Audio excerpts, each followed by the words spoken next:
नमस्कार लाडक्या बहिणींनो. जर तुम्ही लाडकी बहीण योजनाचा एप्रिल हप्ता अजून मिळाला नाही म्हणून त्रस्त असाल तर आजची अपडेट थोडी वेगळी आहे आणि खूप महत्वाचीही आहे. कारण आता एक नवीन कारण समोर आलंय.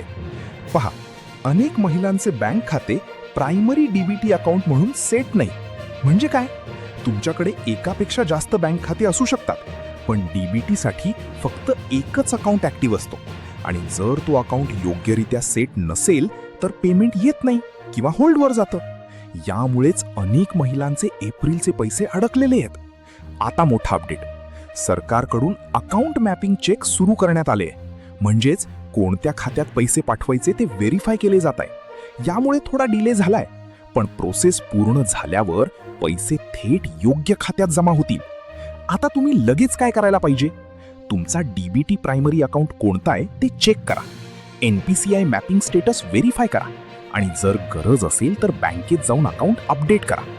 आणखी एक महत्त्वाची माहिती, काही वेळा जुना अकाउंट डिफॉल्ट राहतो आणि नवीन अकाउंटमध्ये पैसे येत नाहीत, म्हणून ही चूक टाळा. एक इशारा, तुमचा अकाउंट चालू करून देतो म्हणून काही लोक पैसे मागू शकतात किंवा OTP मागू शकतात. अशा कोणालाही OTP देऊ नका, कारण सरकार कधीही OTP मागत नाही आणि ही प्रक्रिया पूर्णपणे मोफत आहे. आणि लक्षात ठेवा, तुमचा हप्ता गेला नाही, फक्त योग्य अकाउंट मॅपिंग झाल्यावर तो जमा होणार आहे. तर मित्रांनो, अजून थोडा संयम ठेवा, हा व्हिडिओ सेव्ह करा आणि चॅनल फॉलो करा, कारण पुढच्या अपडेटमध्ये डीबीटी अकाउंट कसा चेक करायचा आणि पेमेंट कधी येणार हे सगळं मी तुम्हाला सांगणार आहे. लाडकी बहीण योजनाच्या संबंधित नवीन GR व अपडेट बघण्यासाठी YouTube चॅनल नक्की सबस्क्राईब करा. आणि आत्तापर्यंत तुमचे किती हप्ते आले आणि किती नाही ते कमेंटमध्ये नक्की सांगा.